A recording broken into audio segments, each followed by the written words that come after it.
So, good morning and a very warm welcome to Challenge Partners and the Excellence for Everyone introductory session.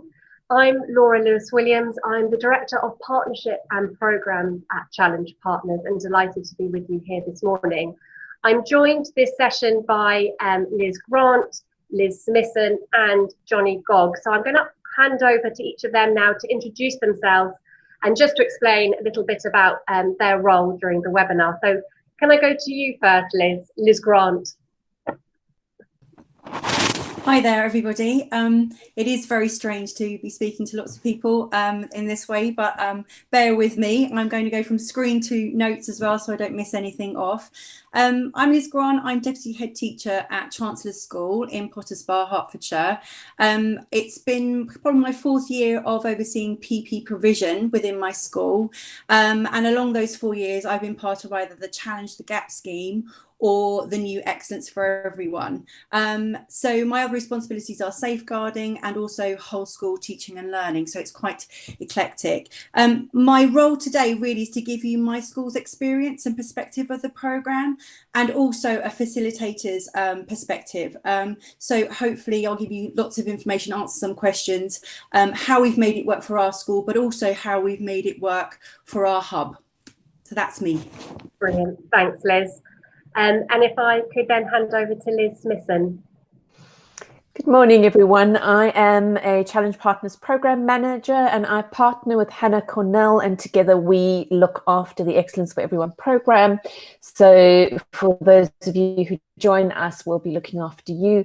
My role in this session is to record the session, share it with those who can't be here, to monitor the chat function. So if you need any help or have any questions, you can pop it into the chat and I will respond to you or raise the question with Laura accordingly. Thanks, Liz. And last but not least, Johnny. Not a Liz. Not a Liz. Morning, everyone. My name's Johnny Goggs. I'm the Network Development Manager at Challenge Partners. Been at Challenge Partners for 4 years. Here on the call today to assist Liz Smithson in making sure that all of you are able to have your questions addressed. I'll also be dropping relevant links into the chat of some of the resources that Laura refers to in the meeting. But pleased to be here. Thanks, Johnny. And just before we start, it would also be really nice to know and introduce all yourselves. So if I could ask everyone, could you on the chat function, please just put the school that you are from and one thing that you're hoping to get out of this session. So if you go to the right hand side, you should see a little chat symbol. If you hover it, it says chat with everyone.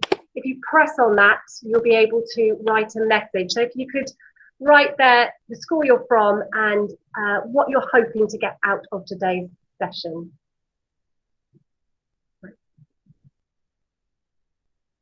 Welcome Grange Primary School.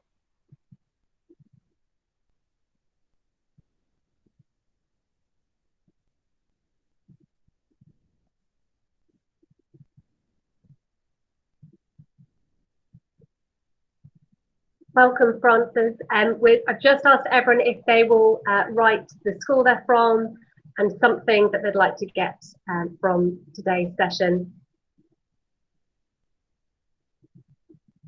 No, yeah, a lot. I think quite a few videos aren't working, Lorraine. I think some schools have firewalls for this Hangout, but it's great that you can hear us.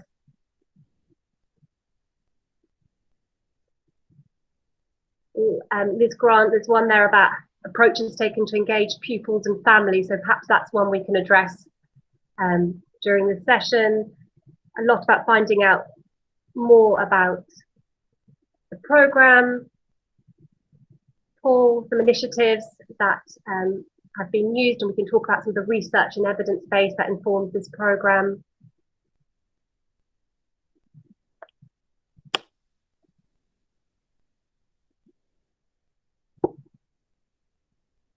More about the programme. Yeah, how it's whole school, we can definitely talk about that.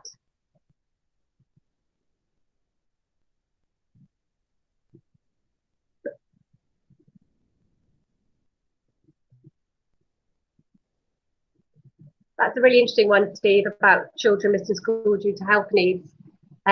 We probably won't address that directly, but what we could do is talk about the flexible approach of this programme and pick that up in conversation after. Great.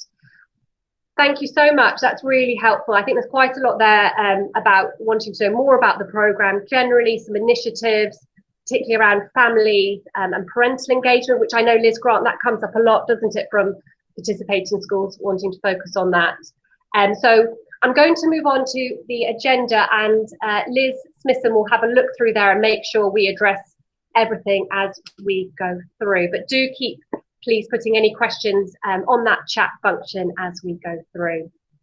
So the agenda for today. So first of all, I'll give an introduction and some context to the Excellence for Everyone programme. I'll talk about the overview and then some of the core elements of the programme. And then finally talk about next steps and how you can get involved. So starting with the overview of the programme.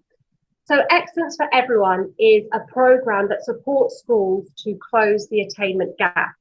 It's a national programme that's coordinated by Challenge partners, but it is led by lead schools who deliver the programme to participating schools.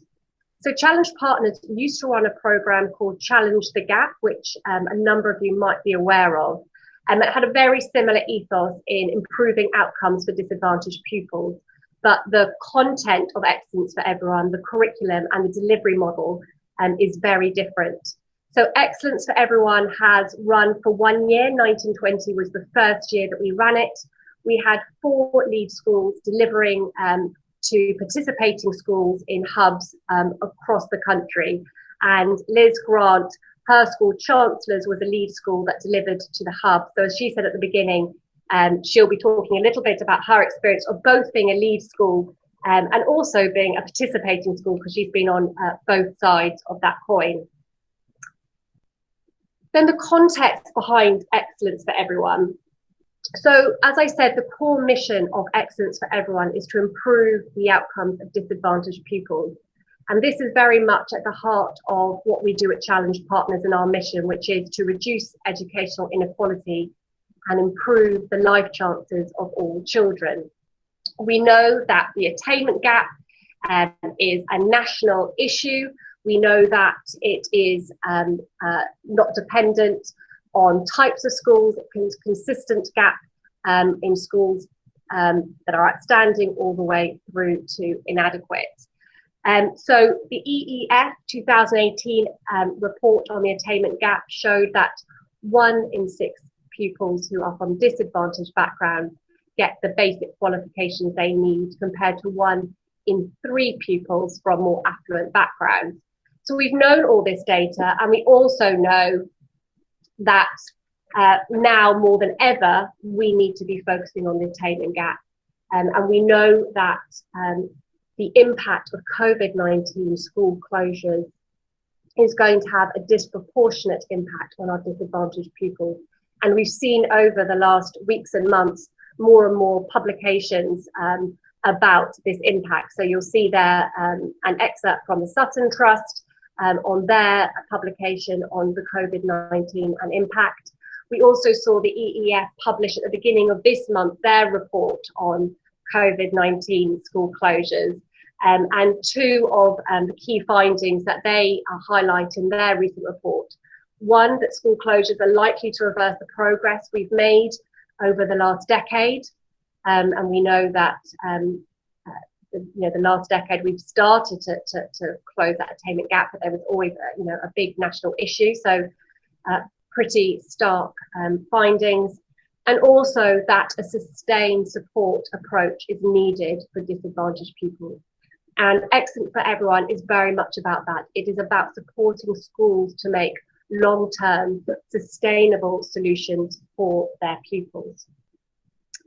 So I'm going to pause there, and I'm going to go to Liz Grant first. Liz, could you tell me a little bit about why you got involved in the programme this year, a little bit about your school context and why you felt this programme would help, and also any reflections perhaps on the recent COVID-19 school closures as well? Just a bit of context about Chancellors. We are a non-selective secondary school in Hertfordshire, and we are Potters Bar, Hatfield area, so our intake is very diverse. But we actually do have a lower than average intake for PP. It's 11%. However, this is rising. We are an expanding school, and already in year 7 this year, we have now 18% PP cohort. So things are, it is expanding. So the issues that we had, which I'm guessing is the same as most schools, is that we kind of had that significant progress and attainment gap between Key Stage 3 and Key Stage 4. And we were really keen to address this. It seemed that the students were doing fine until they got to year 10, and suddenly those students became very disaffected. And also we also had disaffected parents as well. So we put together a team of teachers, also a team of paraprofessionals. So that was support staff, librarian, and they were we signed up for the Challenge the Gap team because we need to do something about it. Things weren't improving. The other thing that we really had a focus on as a school and continue to do that as part of the Danes Educational Trust is to do attendance, because obviously the two are linked. So progress and attendance are linked, obviously, even though our attendance is, on average between 95 and 96% as a whole school. If you actually look at attendance of those students who are disadvantaged, there is a huge gap. So that is something else that we really wanted to focus on. And actually the Challenge the Gap programme and the Excellence for Everyone programme, which we're now part of, helped us to think about strategies and ways forward. I'll go into much more detail about the programme and what we've done this year. But as a response to the COVID-19, unlike many schools, and I was listening a little bit earlier, our focus was on making sure that those key workers and those disadvantaged students were coming into school. And I'm sure, like most schools that I've spoken to, it started off where you had very small numbers coming in, and those ones that you wanted in weren't coming in. And gradually over time, I really think from about mid-May, having those conversations with heads of year, pastoral team, and just saying, look, we really need that person, that child to come in, that students come in 1-2 days, so we can just give them some structure. So that has really grown, and we've continued to grow with that. But the other thing I would mention also is talking about articles, the Sutton Trust. There is an excellent article by Mark Rowland about 15 strategies, which we've looked at as a whole school. And it's 15 strategies for learning, but it's 15 strategies for pastoral, and things that really work for the disadvantaged students in this remote learning environment that we're in. And we've used that article to kind of generate discussions within faculties, thinking about our provision. Are we making sure? So that's a really good article if you're interested. It's by Mark Rowland, and it's the Distance Learning Through the Lens of the Disadvantaged, 15 strategies, and we've used that as a whole school provision. Brilliant, thanks Liz. And Liz Smith, and perhaps we could send that article to everyone after this. And Mark Rowland is in fact the chair. We have an Excellence for Everyone advisory board made up of practitioners and experts, and Mark Rowland, who's an expert in pupil premium, in fact chairs that meeting to ensure our programme is current and relevant. And he also spoke recently at a Challenge Partners conference, and we have a webinar of him speaking about the impact of COVID school closures and disadvantage, which we can also send out to this group afterwards. So thanks very much, Liz. So moving now on to the programme overview and the programme approach. And Liz touched on a number of these kind of core principles that underpin the programme. And the first principle that underpins Excellence for Everyone is that it's a school-led approach, and it's also a whole school approach. So firstly, we believe that long-term solutions need to be driven from within a school. It's the staff within a school who absolutely understand their school context, their pupils, their community the best. And so it's got to be them who drive the solution. One of the unique elements of the Excellence for Everyone programme is that each participating school has a school team take part. It's not a programme for one individual to do training. Instead, it's a school team. And Liz spoke a little bit about this. So each participating school has a school team that is made up of a member of the school leadership team, a teacher, and a member of the support staff. and they attend all the training, they take part in the impact project. And the principle behind that is that they can cascade together that learning throughout the school in a deep and consistent way. The second core principle is around collaboration. We believe that school-to-school collaboration is one of the most powerful ways to drive school improvement. So the programme is structured around schools working together and supporting one another, bringing together their issues around disadvantage and co-creating the solutions. And a little bit later in this webinar, you'll see how the participating schools come together for the workshop programmes. And I know Liz will talk a little bit about that too. Thirdly, we know that time and resource are a school's absolute, precious commodities. And so we want to ensure that everything that underpins this programme is research and evidence-based. So as I said, we have the advisory board, which is made up of practitioners from different phases, as well as experts, including Mark Rowland and Owen Carter, to support the programme structure and design and development. And the work is also informed by, a number of research and thinking, including the Sutton Trust, the EEF, Levy, London Challenge, Sir John Dunford, Carol Dweck, among many others.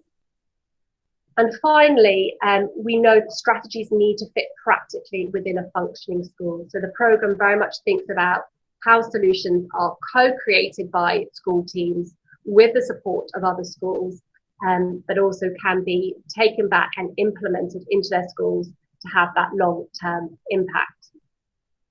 I'm going to pause again and I'm going to come back to you, Liz, if that's all right, and just ask, a kind of general question now, but how has the programme, do you feel, helped your school?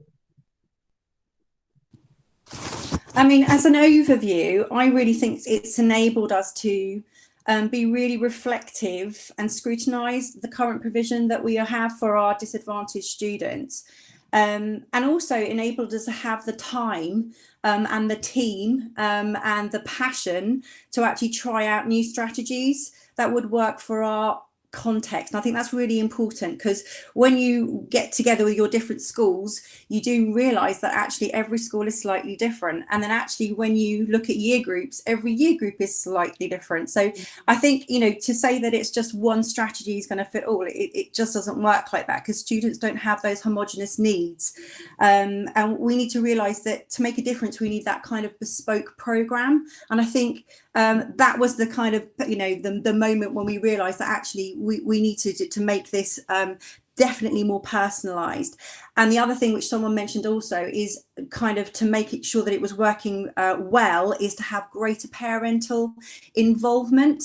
And I think you talked about the EEF resources there earlier, and we use they did a publication on parental engagement, which we've used as a whole school training resource. And some of it is very, it's much common sense stuff, but actually just kind of thinking about doing an audit of how you communicate with parents, and the types of communication you use, the ones that work, the ones that don't. It just really has made a difference. The other thing with parental engagement is also making sure that you have, with those students who are disadvantaged and who are not making the progress, a mentor who is having contact with that parent, and not starting that mentoring system in year 10 and year 11 when it's too late. You're starting it right from transition. So we know from primary school students who are coming up who are already, there's issues with parental engagement, and trying to get there as early as possible, and trying to build those relationships all the way through. I think I answered everything. Yeah, no, that's great. Thank you. And you weave the parental engagement in there as well. Thanks. Okay. Liz. Cleanly done. Brilliant. Thanks, Liz. Which I think brings us to sort of the key programme elements, because one of the things you spoke about, Liz, there was the flexibility and bespoke nature of the programme. So because of the model where a lead school delivers to participating schools, we can work with the lead school to really flex the programme to meet the needs of the schools that are taking part. There are three core elements. So there are elements that are absolutely compulsory, and we ask lead schools to do with all. So you have to do the in-school impact project, the workshop program and the keeping in touch days, but how it's delivered can be flexed. And I'll explain a little bit about that as we go through.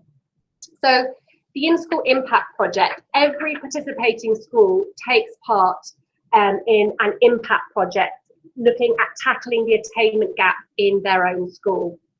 So over the course of the programme, each school will design, develop, monitor initiatives that they're going to take back into their school. So the way this is done is each school team will choose what's called a target cohort. And this is a group of 10 to 15 disadvantaged pupils that they will work with really closely over the programme. And this target cohort are the starting point for thinking about what initiatives the school will want to take and cascade whole school. So the programme gives various tools for schools to monitor and track. There are key indicators that will track initiatives, which include academic attainment, well-being, attendance, parental engagement, and confidence. And some schools have also used Impact Ed to get even further monitoring and tracking of their initiatives. So by tracking the initiative, schools can work out what's working and what's not working. And if the strategy is successful, then the school team can look to cascade those initiatives to the whole school. If initiatives are not working, they can either be amended or they can be stopped altogether. So for instance, one participating school this year had quite a significant number of initiatives. It's a participating school that actually lives in your hub. And they had a number of initiatives that they were leading across the school to close the disadvantage gap. And when they started to really track, they realised that a number of these initiatives were having no impact, or worse, were actually widening the gap. So they stopped doing those and started to really focus as a school on the initiatives that were having proven impact.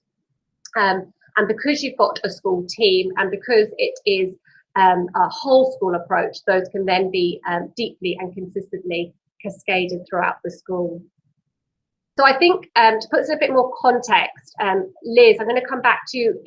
Could you give an example of the impact project your school did this year, how it worked? And also we spoke a little bit about collaboration, that school-to-school support. Perhaps could you talk about how working with other schools helped your impact project this year? Okay, this year it's been slightly different because I've been the facilitator and I've had to, rather than be leading the project as a senior leader, I've handed that over to somebody else. And actually it's a second in maths. So we know that from the teams that we've had previously, we've got people who are really passionate and really want to kind of go that extra mile. So actually the team, we don't actually handpick the team. We actually ask people to kind of do an application or like a paragraph of why they would be part of that team. And then we get the people who really want to be part of that. And that's worked really well for us as a school. So this year we've had 15 year 8 students targeted, and again we've only got sort of this year 22 in total, but 15 is what we focused on. We probably had the biggest attainment gap that we've had in a long time, progress gap as well, for our year 8 students. So we knew we had to do something with these students. We've obviously focused on attendance because obviously attendance is something that actually is connected to progress. We've also really focused on enrichment and extracurricular this year for that cultural capital. One of the tools that they provide is a student questionnaire and also a parental questionnaire, which we use in our interviews. And we kind of look at the barriers that the students are having. And from doing that, we're able to kind of look at what kind of strategy we could use and also have a personalised plan for that student. So one of the things we always have is the kind of one-to-one mentor. And we don't say, right, form tutors, you are a mentor of this person. We actually ask staff who would like to mentor this person, who's already got that relationship. And that makes a huge difference for motivation on both sides. Then we have a parental engagement plan, a kind of plan, do and review, when we get the student in, we get the parent in, and we kind of look at the barriers. So it may be, for example, homework may be a barrier for that student. You look at why, you know, in year 8, why aren't you going for the extra support after school? It may be something as simple as, well, we can't get there because they get a bus, so there's no way they can stay after school. So simple strategies such as we will pay for a taxi on that Tuesday night so that they attend, and that makes, you know, a difference to that student, and also that parent thinks, wow, I'm getting some support here from the school. We've also this year, this is a new initiative that they've tried this year, is they've tried a breakfast club for this group of students on a Monday morning. The reason why they did the Monday morning is so that they can catch up with students over the weekend if anything's happened over the weekend, thinking about equipment for the week, thinking about homework for the week. Do they need to have a conversation with a teacher regarding the fact that this student is dreading this lesson, therefore, you know, attendance might not be happening this week because they're dreading a teacher lesson, haven't done the homework. Just trying to capture on a Monday morning, making sure that those students feel really kind of safe and secure in school. And that's worked really, really well. And something that we will, again, whole school, look at rolling out. We've also done attendance rewards. One of the things we do usually is to have a reward trip for the last couple of years for these students who've really made that progress and been part of the project. This year we are making sure, well, we would have done this year, we were arranging to go to the National History Museum. So again, it's thinking about the cultural capital rather than going to Thorpe Park or wherever. We're actually thinking, no, this is much more beneficial. And you know, throughout we were constantly thinking about the monitoring of this and making sure that we can measure the impact in some way. One other thing that has evolved this year actually is, it's a whole school thing, is looking at high quality bookwork, and that has kind of evolved through a whole school thing. And one of the things we have is, with this focus group, is looking at their bookwork more regularly than you'd usually do. And actually when we have those catch-up meetings with the parents, to actually look at the bookwork and say, wow, in English this looks amazing, how come it doesn't look so amazing in geography? So we're just having those conversations, and it really is kind of creating that personalized bespoke plan for those students. So that's kind of an overview for that. I can't remember what the next question was. Yeah, sorry, Liz. The second question was how we were talking about the sort of school to school collaboration element of the programme, and how you found that with the impact project. Has it been helpful talking through your impact project with other schools? Have you sort of found that beneficial to your work? Yeah, no, I mean, from being part of the programme and the Challenge to Go Out programme, I think that's the most beneficial part of the programme, is listening to what other schools are doing. For example, one of the things that we have made whole school is something called Have You Met?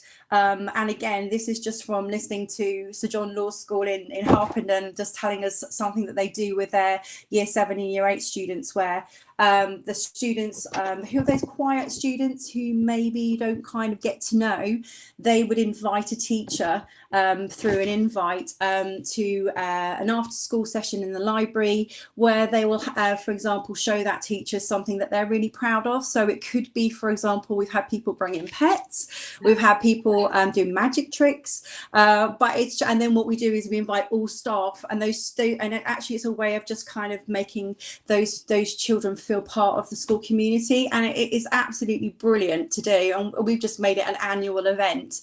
But again, just listening to all the different things that are happening in these different schools just makes you think, actually that would work really well in our school if we tweak it a little bit. Okay, so I think that is probably the collaboration part for me. Exploring the issues, sharing the good practice is probably the key thing from working as a hub.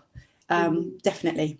That's really interesting. So that opportunity for everyone to be feeding back what they're doing, and for you to be able to take that back and think, could that work in my school setting? Right, thanks, Liz. So the In-School Impact Project is the first core element of the Excellence for Everyone programme, and the second core element is the workshop programme. So the lead school, so Liz Grant is a facilitator. The lead school will have facilitators who deliver the workshop programme as training to the participating schools.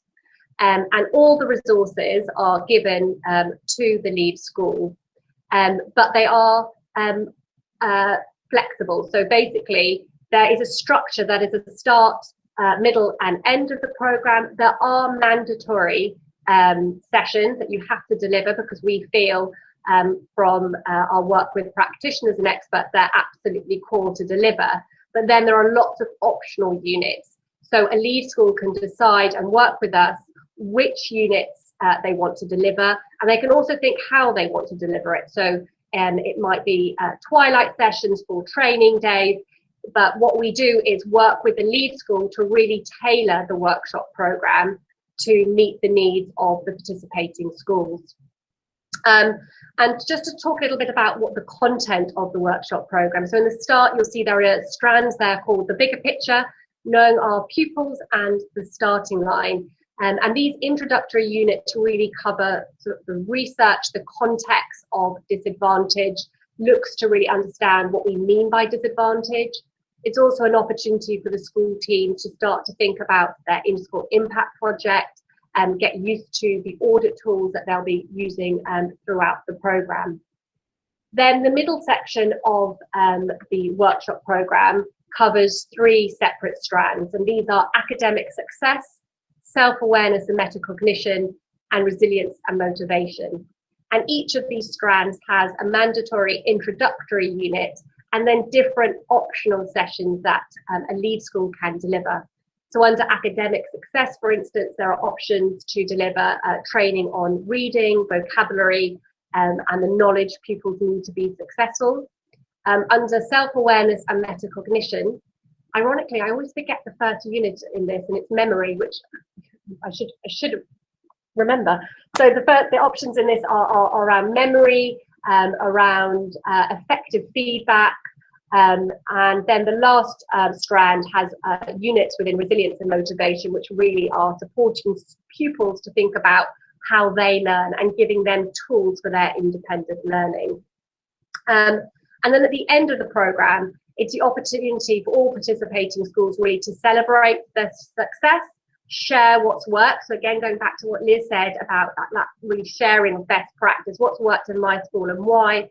And also remembering this is long-term and sustainable, really starting to think about, right, how are we going to tweak what we've done this year into our second year to really keep on improving the programme for our pupils. And there are optional extra units as well. So there is a unit on parental engagement, for instance, because I know it's been mentioned a few times. So there are a few other options that a lead school can also choose to deliver if it meets the needs of participating schools. But really, it's quite a bespoke approach. And then the last core element of the programme is the Keeping in Touch days. And this is where the lead school supports the participating schools. Each participating school will have one visit from the lead school to their school, so that the lead school can get a bit of an understanding of the context by visiting the school, can talk to the school team and the head teacher about the impact project, make sure that it's really firmly embedded in the school's development approach for that year, and also start to think about, are there any blockers or challenges that the school team needs to support them to move initiatives forward. Liz, perhaps, so you're in a slightly unusual situation in that, as you said before, you've been both a lead school and a participating school. So it'd be great to get your perspective on how you found a Keeping in Touch Day, and also perhaps with your lead school hat on, any tips you'd have for supporting participating schools. The Keeping in Touch days, I mean, it's unfortunate being a facilitator that my Keeping in Touch days were a week before we, just after we locked down. So I wasn't able to actually do the facilitating of that. But I do know, for example, that I, as part of the Challenge the Gap programme, had the Keeping in Touch days, and these were really, really useful. It meant that you had the lead practitioner going into school, having a conversation with yourself, with your team, with your students, with the head teacher as well, if you wanted to. But it was just really kind of gain a picture. The other thing we did on our Keeping in Touch days was a model which we didn't actually do ourselves in our hub, but worked really well, was we actually went and visited each other's schools. And as I said, we went to Sir John Law's and we found out about the, have you met? And it was just a really great experience to see the schools in action and how they provide support for those disadvantaged students. So the Keeping in Touch days really is about providing that support for you and making sure that you've got everything that you need, and that the data is, you're looking at the right data to make sure that it's having an impact. Any tips? I said this earlier, really. Again, the time is kind of the greatest gift of these days, really. But also kind of the planning and sharing of the projects, just making sure that if you are a facilitating school, that you give enough time to do that. And personally, if I was going to change my approach this year, we would have that at the very beginning of every single session. So that was absolutely the thing that we shared and we got all excited about, and etc. And then do the workshops perhaps after, because sometimes the workshop, due to the nature of things, people ask questions and it goes over, and sometimes it feels like the project's a little bit sidelined. Whereas I think if I was to kind of do this again next year, which I will probably change it around. But I mean, tips really is just making sure that people are hearing what other people are doing, and I think that's the greatest motivator of all. Yeah, I think that's really interesting, that point that you said, and the tip about coming to the impact project first. So you mentioned that during the year at Lead 3 advisory board, so we were able then to recommend that to all Lead schools. So again, we're continually listening to Lead schools and able to adapt the programme as we go through and share those top tips. Just before I go to the final slide, I'm just going to talk a little bit more about the Lead school and participating schools role. So while I'm doing that, do please add any questions for myself or Liz Grant that we can pick up in just a moment. So if you add any to the chat function. So we've spoken a few times about this model of a Lead school. So as I said right at the beginning, Challenge Partners coordinates the programme, but it is led by a Lead school to participating schools in the hub. So each Lead school needs to be an outstanding practitioner in close the attainment gap and develop, be able to show that they are outstanding in this area. Then each Lead school pays £5,000 plus VAT, and for that they receive all the resources, all the materials, all the tools that we've mentioned during this. They are given training support by the central team, so help to shape what the programme structure looks like when they want to deliver this to their participating schools. They are quality assured. They have a QA visit. I went along to Liz's actually. It feels like ages ago now, Liz, that QA day. And Lead schools are also all invited to the Excellence for Everyone Advisory Board meeting, which, as I said before, is chaired by Mark Rowland, and we have expert input from Impact Ed, and then through that, because we've got Lead schools from all different phases, we get a variety of voices where we meet and talk about what's working well, what can we further develop on the programme, and we've got another meeting coming up at the end of this month. The Lead school can then charge participating schools a fee to take part to cover their costs for the programme and time. Although some hubs choose to use hub funding either to fully subsidise or partially cover their costs as well. And if anyone's interested in being a Lead school and talking about this more fully, myself and Liz, I'm very happy to pick this up with you after this webinar. Oh, someone's joined very late. So Liz, yours is a slightly different model, I realise, because you are a Lead school and you're also a participating school, but it might just be helpful to put this theory into a bit more of context. Could you just explain how this model worked for you this year? Because I know that Chancellor's was the Lead school, and then you had, I think, was it 4 participating schools this year. just a little bit about, yeah, what the model looked like, how it worked, and maybe also a bit about how you bespoke the program to fit the needs of your hub. Yeah, okay, so we this year have just become part of the Danes Educational Trust. So we moved in September this year. And so therefore we have 4 schools in the trust who are part of that hub, but we've also involved schools with our Challenge Partner hub as well. So this year, for example, 2 Challenge Partner schools have also want to take part for this next academic year. So we've got 4 schools, 3 which belong to the MAT, 1 which belongs to the Challenge Partner hub. And basically, we've done this so that we can actually share the costs and make it viable. And it's worked really, really well. As a facilitator, I've attended lots of training. And I've had, I would say, access to the highest quality resources. And it's, you know, what's really impressive about it is the kind of very current, up-to-date opinions from prominent educationalists, what makes effective provision, how to best use funding to support those disadvantaged students.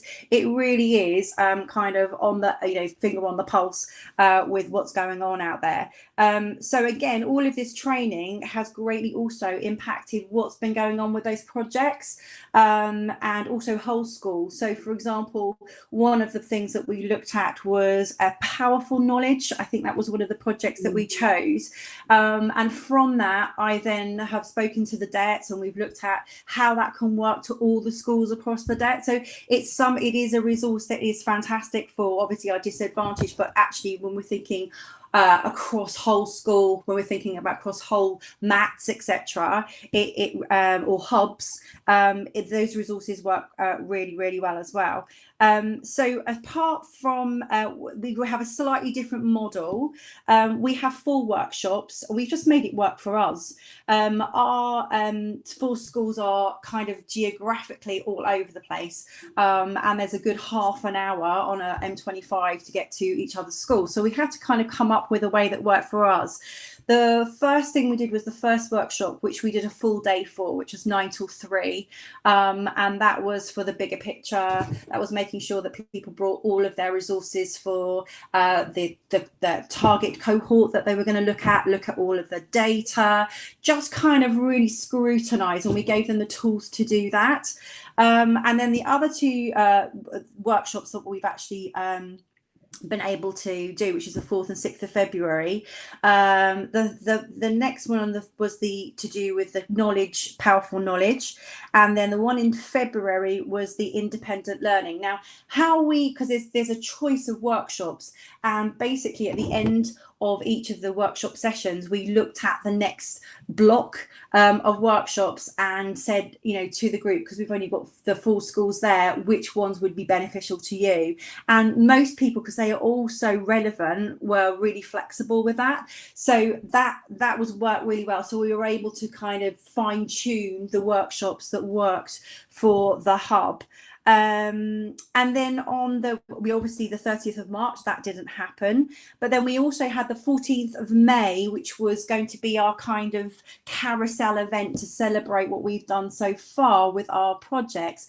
Now, you know, we knew, and I made this point very clear, these projects aren't finished projects. These are just showcasing the things that have been going on within the schools, and we invited the head teachers as well and the CEO, etc., to this event, so we could just share and actually say things that work really well and actually things that didn't work really well, and the barriers to that. So that was kind of how we structured it. So the other workshops were for half days, 2 till 5, and that worked really well for our cohort. But again, it was just making sure that you do give that project the time that it needs. So again, that will go into my kind of planning. But as I said, anything I do differently, shame really that we haven't finished the program this year. However, I will be contacting in September. I think that we have got enough there for a September get together, if we are allowed to, even if it's virtually, so that we can just share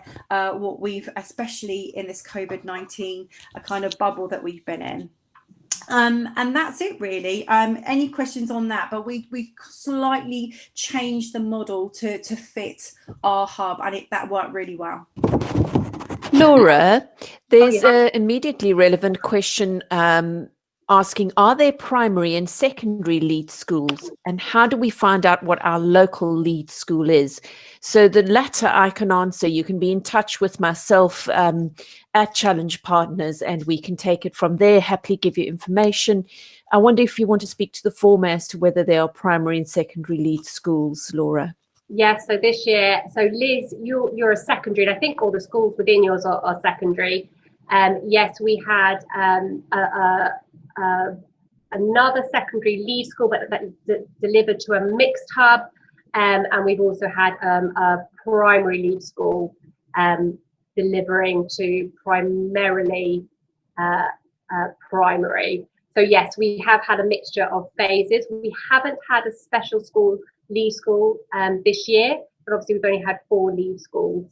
But I think it's really important also to say that the program development, we worked originally very closely with the Compton, which is secondary, and Charles Dickens, which is primary, and then obviously working with lead schools this year, that there is a mixture of phases in terms of the practitioners feeding into the development of this program, and ensuring the resources are appropriate.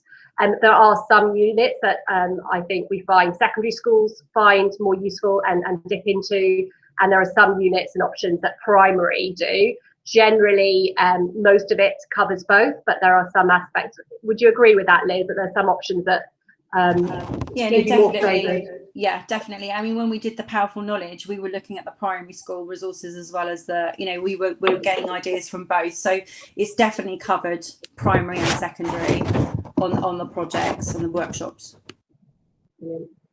One question, Liz, I realise I haven't asked you. I realise this year it was cut short, your in-school impact project. But have you seen any outcomes? I realise it's a relatively short period of time working with your Year 8 students, but were you seeing any indicators through the tools of showing any progress this year with that project? Yeah, we have actually. So our 15 students, our Year 8 students, have made a progress from July, so that's the summer data 2019, to the March data, our progress of 0.2, which is higher than any other progress of any other kind of group within the school, year group, or any other vulnerable group. So it really is having an impact. But I think you also have to look at those individuals as well. And I think when you've got 15, you're talking about 15 students, what impact it's made on those individuals. As you know, with a very small group like that, if you're looking at overall attendance figure, you just have one student can completely skew it. So I think we looked at the individual successes as well. But to have a 0.2 progress within that short amount of time shows you that these strategies are impacting. I think the other thing from the whole program that has kind of made us feel confident is the fact that we now as a school feel, as I said, very confident in all the interventions that take place within our school. So again, we can make sure that everything is evidenced. We've had an Ofsted inspection last year. We had our challenge partner review in 2019 in November. And every single, when they look at the strategies that we are using, they say you are doing everything that you should be doing and more. I think one of the things you need to think about when you're doing strategies, and if you are a facilitating school, just make sure that people aren't doing too many different strategies. It's better to kind of look at the data and say, right, what do we want to pinpoint, rather than doing kind of a scattergun approach. But I think as a school, I feel very confident in the way that we scrutinize our data, the way that we make sure that our data is showing everything to do with progress, everything to do with attendance, but also, capturing that, whether they are doing extracurricular, whether they are taking part in a concert, all of that kind of thing just gives you a picture. And I feel very confident that we know our PP students. Thanks, Liz. I'm going to go on to the last slide now. So if you do have any questions for myself or Liz, do please write them down. In terms of next steps, so Liz Smithson will send out an expression of interest form to each of you. So if you are interested in either being a lead school or a participating school, you can note that, and we can then pick up a conversation about what that looks like, because obviously for a lead school, we'll talk about your hub and who you'll be delivering it to and how you'll create this bespoke program. If you're a participating school, looking to link you up with a local hub to be part of the program. If there's any further information you need from us, you can find more information on the website, but again, Liz has put her details there, so you can contact her if needed. Liz Smithson, any further questions that have come up? There are no further questions, but Laura, there's 3 items that were mentioned right at the beginning as people wanting to know is this the time to bring them up now so that we can look at them? The first one was benefit to SEN pupils. The second one, children missing from school for health reasons. And the last one, we haven't had a further conversation around engagement during lockdown and remote learning and closing the gap on return. So just maybe a little bit more around SEN, those missing school for health reasons, and then the impact of lockdown and return from. I might pick up the last one and first, in terms of the impact of lockdown. So obviously, I spoke earlier about Mark Rowland speaking at Challenge Partners, and he worked with a variety of trusts, schools, local authorities, huge experience, and he chairs our E4E advisory board meeting. So we have a meeting on the 30th with Mark Rowland, Liz is joining us, all our practitioners who are lead schools, and we're going to all meet and talk about the current impact, what changes we will need to make to the programme in light of it, any resources we'll need to add, and really focus on what learning we can take from this and move forward. Liz, Grant, anything you'd like to add to that point? No, I think you're absolutely right. We just need to look at the resources and make sure that we're addressing it. So that's exactly correct. Yeah. Yeah. Thanks, Liz. And then when it comes to SEND students, obviously that when you're choosing your target cohort of students you want to work with, you're choosing your 10 to 15. So that could be a place that you want to be thinking about. I mean, the strategies that work are going to be cascaded to your whole school, to all pupils. So the positive impact is moving from that target cohort to all students. You could use your target cohort to focus on some of the SEND if that was appropriate, but we could also have a conversation outside of this webinar about that too. Liz, your thoughts about that?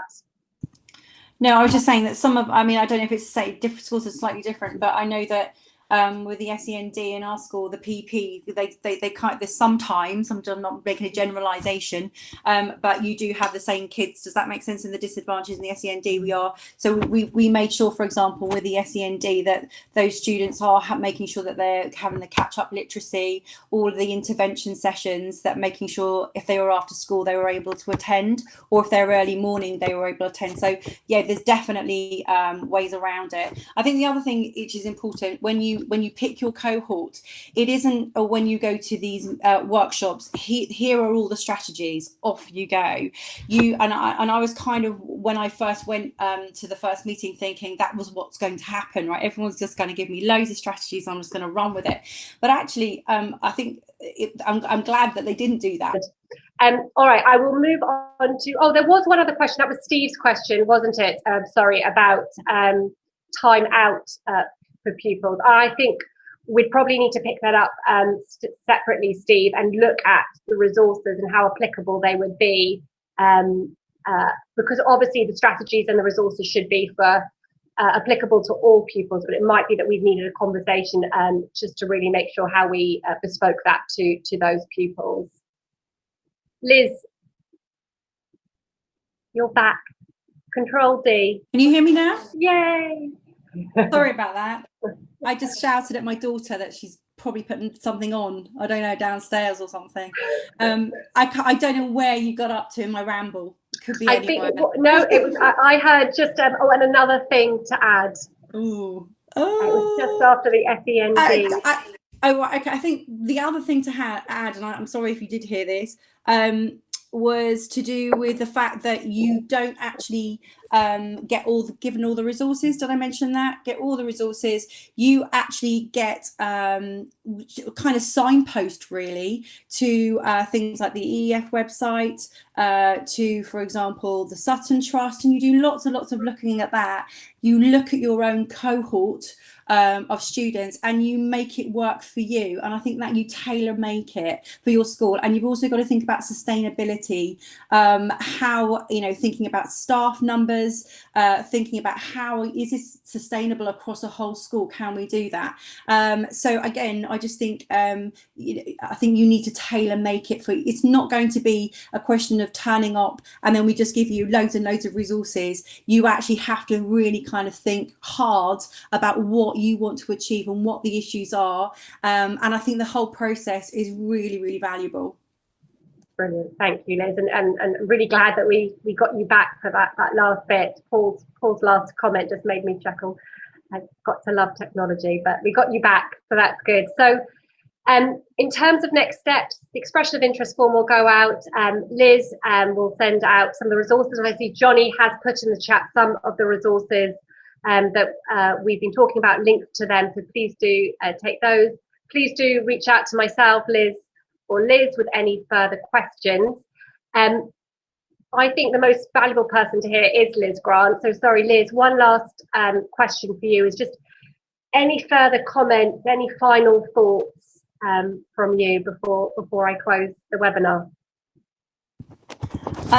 Yeah, I mean, and if you do have any questions, do put them on the side, you know, if we've missed anything which is a burning question. But I mean, I think final thoughts for me is really is that time is the greatest gift of these days, without a doubt, to sit down with your team, look at your students, and kind of work out, right, the plan for with the tools that you are given. What's the plan for the next 6 weeks until we have next meeting is really, really important. And I think that has made a huge difference to how we operate within our school. The other thing is as I said, it takes time away from schools to think strategically, that collaboration, that discussing, reflection, the planning, the next steps. The program, I've been so impressed with the program this year. It's been streamlined. I feel that it has the very best aspects of Challenge the Gap. However, you know, it also includes really current, up-to-date thinking and opinions from prominent educationalists on what makes effective provision, and how to best use funding. And it kind of like tools you up when you have those conversations in SLT. Well, actually, the evidence says, you know, and look at this article, and it's really, really powerful. I mean, the lockdown for me kind of highlights the needs for the disaffected students, the disaffected parents, and everything that we need to do really to make sure that the students are accelerated when they come back, and fully embrace school life when they come back as well, before it's too late. But again, a program like EFE, I believe, will kind of enable schools, and my school, to become the architects of those strategies. And as I said, the more personalised those strategies are, the better, because they need to fit your school context. That's it. Brilliantly, thank you so much. And I think that's a lovely line for school leaders and school staff to be the architects of the strategies for those pupils and finding the right solutions for your schools going forward. So Liz, you started that talking about precious time. So with that, knowing that everyone here has a huge amount going on, I would like to say a huge thank you for joining us today. Do please stay in touch with us if you're interested in hearing anything more about the Excellence for Everyone programme.